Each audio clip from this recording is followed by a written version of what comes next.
नमस्कार, आप देख रहे हैं न्यूज वॉच इंडिया और मैं हूं आपके साथ सत्यम गौर।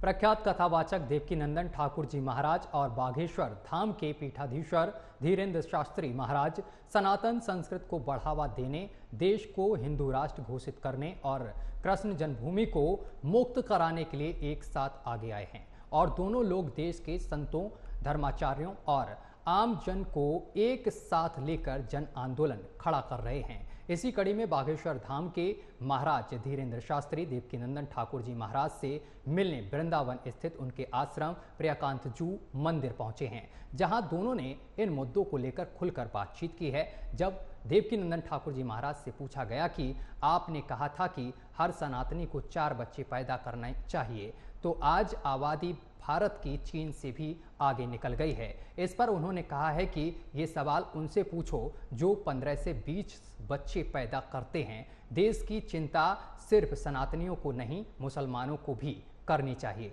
आइए सुनाते हैं उन्होंने क्या कुछ कहा। हमको चीन से आगे पहुंचाने वाले कौन है? जिनके 10 बच्चे हो रहे हैं, 15 बच्चे हो रहे हैं, 25 बच्चे, उनसे कोई नहीं पूछ रहा। भाई उनसे जाके पूछो तो सही कि जितनी रिस्पॉन्सिबिलिटी हमारी है उतनी रिस्पॉन्सिबिलिटी उनके प्रति भी है। उनकी भी तो है, देश तो उनका भी है, भारत माता तो उनकी भी है। मुझे खुद दुख है इस बात का कि हम चीन से आगे निकल गए, लेकिन चीन जब हम सबसे आगे निकला था तो चीन ने कंट्रोल किया था, चीन ने कानून बनाया था, चीन ने 2 बच्चे 1 बच्चे तक का कानून बनाया था, आपको याद है? तो हम वो क्यों नहीं कर सकते? मैंने तो उसके लिए याचिका डाली हुई है सुप्रीम कोर्ट में कि जनसंख्या नियंत्रण कानून बनना ही चाहिए। और ये मेरा मतलब इसीलिए था कि हम लोग बहुसंख्यक से अल्पसंख्यक ना हो और जल्दी से जल्दी भारत सरकार हमारे कानून ऐसे बनाए जिससे हम दो हमारे दो सब पे लागू हो, और जो न करें उसको फॉलो, उसको इस देश की नागरिकता नहीं देनी चाहिए। मैं तो ये कहूंगा जो इसको फॉलो नहीं कर रहे हैं, बहुत से लोग कहते हैं वोटिंग नहीं, नागरिक ही नहीं है भारत का। जो भारत का सहयोग न कर सके आगे बढ़ाने में, जो भारत को नीचे धक्का मार रहा है पीछे जाने में, उसको भारत की नागरिकता देके तो आप गलत कर रहे हैं ना फिर। और देवकीनंदन ठाकुर जी से जब पूछा गया कि जनसंख्या रोकने के लिए कितने बच्चे करने चाहिए, तो उन्होंने कहा कि 2 या 3। उन्होंने कहा कि सरकार सिर्फ एक ही शादी करने की मान्यता दे, चाहे वो किसी भी धर्म का हो। उन्होंने कहा कि जिस देश में सनातनी नहीं होंगे वो देश क्रूर होगा। मानवता सिर्फ सनातन धर्म ही सिखाता है। हम सरकार से चाहते हैं कि जल्दी से जल्दी ये ऑप्शन तैयार हो, कानून बने कि हम कम बच्चे रहें, हर एक फैमिली में कम बच्चे रहें, और 4 शादी किसी को नहीं चाहिए, हिंदू चाहे मुस्लिम चाहे कोई ईसाई, एक शादी सबकी होगी। जीवन में जितने तुम्हारे भाग्य के होंगे एक से मिल जाएंगे, नहीं मिलेंगे तो नहीं मिलेंगे। तो इसलिए एक शादी सब पे लागू होनी चाहिए। 3 बच्चे 2 बच्चे जो सरकार डिसाइड करे वो सब पे लागू होना चाहिए।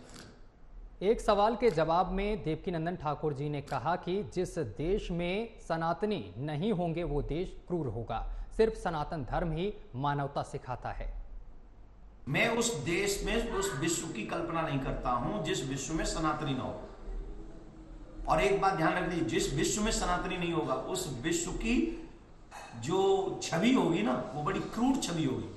इस विश्व के मानवों को मानवता सिखाने वाला अगर कोई रिलीजन है, धर्म है, पंथ है, पथ है, तो वो सिर्फ सनातन है।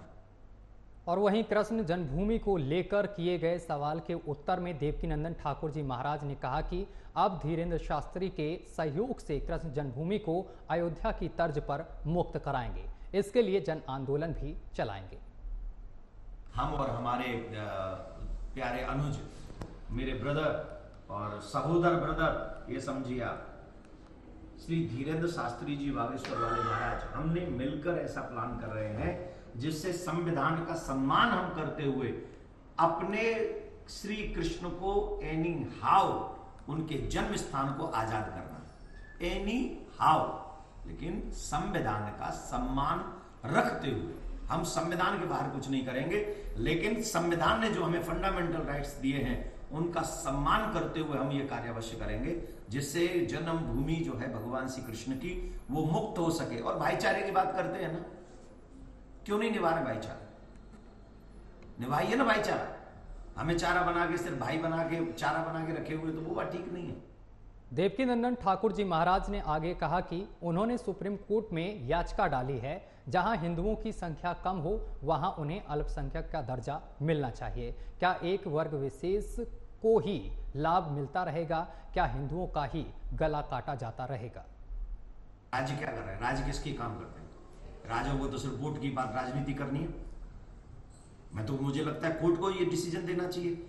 जब हर जगह पर बहुसंख्यक और अल्पसंख्यक की तुमने धारणा बना रखी है, और अल्पसंख्यकों को आटा मिलेगा तो उनको, गेहूं मिलेंगे तो उनको, चावल मिलेंगे तो उनको, और वो आलू मिलेंगे तो उनको, घी मिलेगा, सिलेंडर मिलेगा, सब मिलेगा उनको, और जहां हिंदू अल्पसंख्यक होगा उन्हें कुछ नहीं मिलेगा। तो मतलब हिंदुओं का ही गला काटा जाएगा क्या? हम तो कहते हैं सबके साथ एक देश एक कानून सब पे लागू होना चाहिए। आज की नई पीढ़ी को किस तरह से सनातन धर्म से जोड़ा जाए, इस पर धीरेन्द्र शास्त्री और देवकीनंदन ठाकुर जी महाराज ने क्या कहा, आइए हम आपको सुनवाते हैं। हमारा युवाओं में एक ही हमारा मानना है कि पढ़ाई लिखाई बहुत आवश्यक है, परंतु पढ़ाई लिखाई से सिर्फ जीविकोपार्जन कर सकते हैं। जीवन जीने की कला सीखने के लिए अध्यात्म जरूरी है। बिना अध्यात्म के जीवन नीरस है। रसमय जीवन को बनाने के लिए अध्यात्म, सनातन धर्म, संस्कार, संस्कृति ये बहुत आवश्यक है। इसी जिस प्रकार गणित के सवाल को हल करने के लिए सूत्र लगाना, अल्फा बीटा का प्रयोग करना आवश्यक होता है, उसी प्रकार हमारे युवाओं को बहुत लॉन्ग टाइम तक स्ट्रेस मुक्त रहने के लिए अध्यात्म आवश्यक है।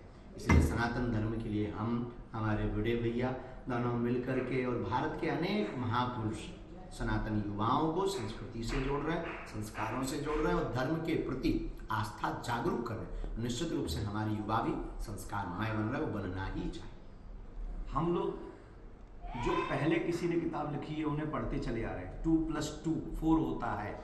जिसने भी ये गणित बनाया उसको हमने नहीं देखा, मान रहे हैं ना।